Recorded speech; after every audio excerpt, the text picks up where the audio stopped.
Well, I cannot believe it. He's done made a liar out of me with his leaning swarm trap here. But best I can tell, it is completely chock full of bees. There are bees right there. Try to get the camera to focus on them. I don't know if y'all can see them all right there, but they're bees. I promise you. Big old cluster of them coming and going from there. Now this particular style of swarm trap right here, if you're wondering, is a 40-liter trash can.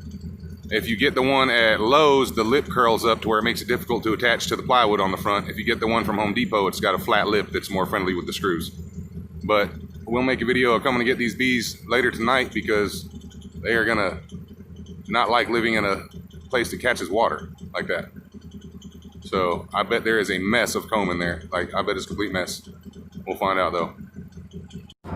Back here with the Carolina Bee Ranch, we're checking some bees. You got Stephen Jr. back here in the back. Haley Reed, Hunter, our assistant bee checker. And assistant bee checker. Now, not all the bees can be checked on by a truck. Some of them require a little bit heavier equipment. You know, you gotta have the right tool for the job and whatnot. But yeah, once you have the right tools, it makes things much easier. You can get where you need to get. But yeah, 2020 has been crazy, huh, y'all? I think I might have to start making some non-bee related videos, if you know what I mean, because it is crazy right now. But we'll save that for another day. Right now, I'm just happy to be out here with the kids, checking these bee traps. This next one we're gonna check, I'm actually gonna show y'all what you don't wanna do, because Junior had put a trap out here, and it like fell facing upwards basically. And so therefore it's gonna let rain and stuff get in there, which is gonna encourage hive beetles to take over, even though there's not a hive there. And just generally not gonna catch any bees like that. But it's over here somewhere. We don't take it down because we never have a dang ladder with us, although I could probably reach it from here. There it is over there. And I swear that's a damn bee I just saw going to it. I think it's a good distance right here. There are bees in there. There ain't no dang way. Look at this, y'all.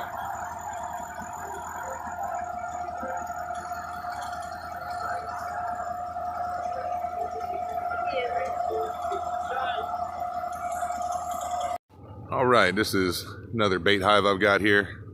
This is the one I was talking about, is actually in the woods. Now see, there's like a open clearing here, and just past where this is a big drop off to the river.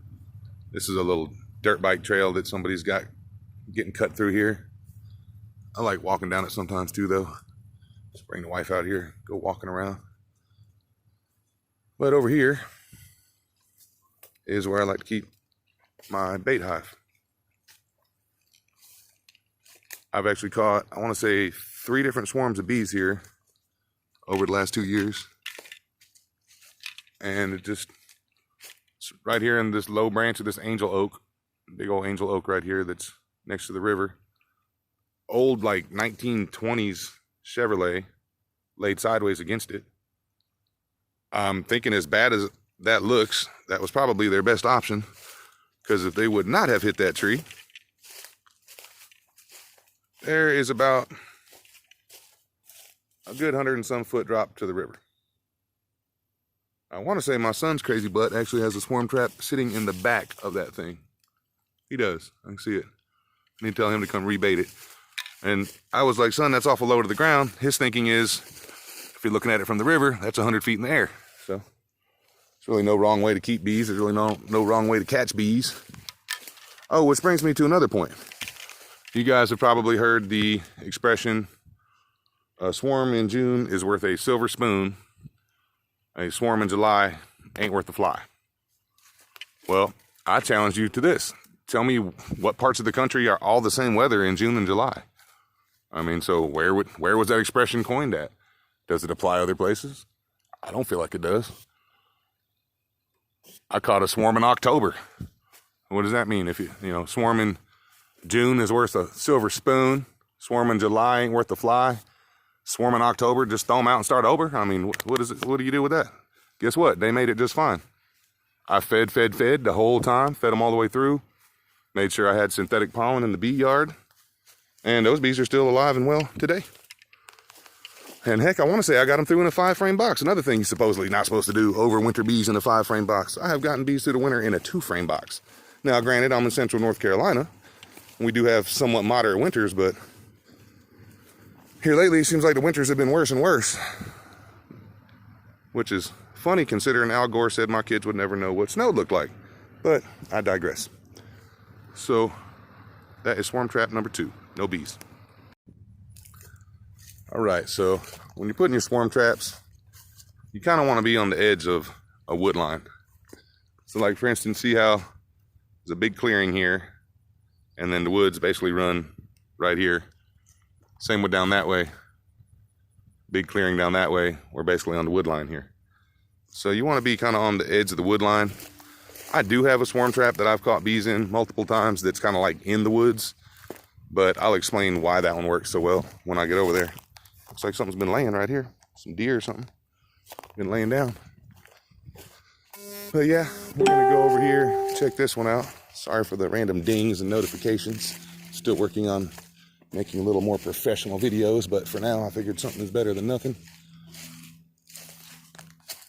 Now these couple little pines didn't used to be this big. This tree was more on the edge than it is now. See, now we've got these pines kind of shading it back in here, but it's still pretty much on the edge of the wood line. Now I don't see any bees happening in here.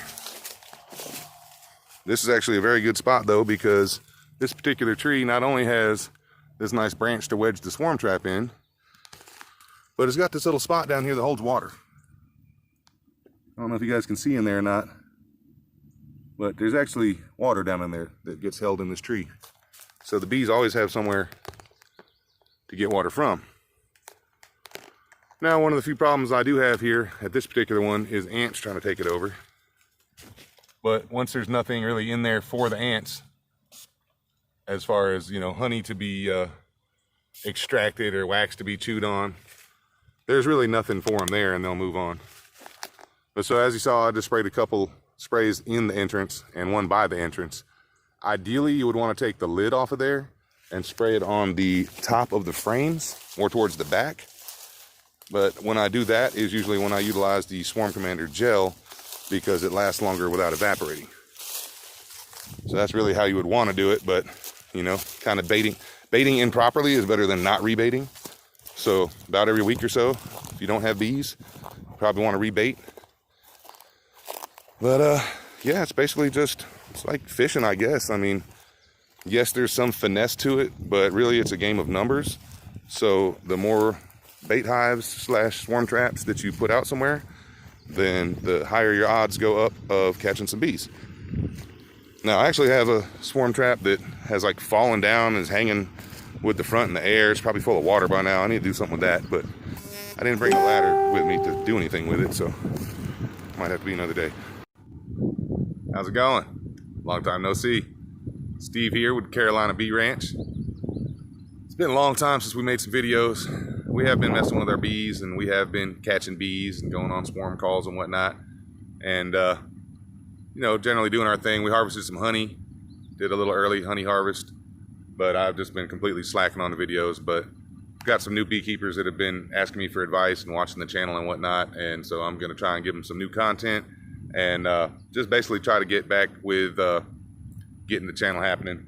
So anyway, we got good old Swarm Commander spray. Supposedly there's queen pheromones in here. Best I can tell, it's mainly lemongrass oil and some other stuff. Swarm Commander gel. If you guys are ever going to requeen and you're about to do away with a queen, mean as it sounds, I would suggest squishing her up, putting her in your Swarm Commander. If you're going to make homemade lure, then potentially start with like a lemongrass type of tincture and add queen pheromone to that. But there's lots of other things that'll work for baiting hives. Even just having old wax in there is generally enough to make them feel like bees have lived there before, and then a little bit of lemongrass in the wind, just a regular essential oil extract that can be found, you know, at most like Walmarts and places like that, even sell them. That's usually enough to get them over there looking. So we're going to check some swarm traps today, rebait some swarm traps, and just kind of talk about a couple little swarm trap basics. Here we go.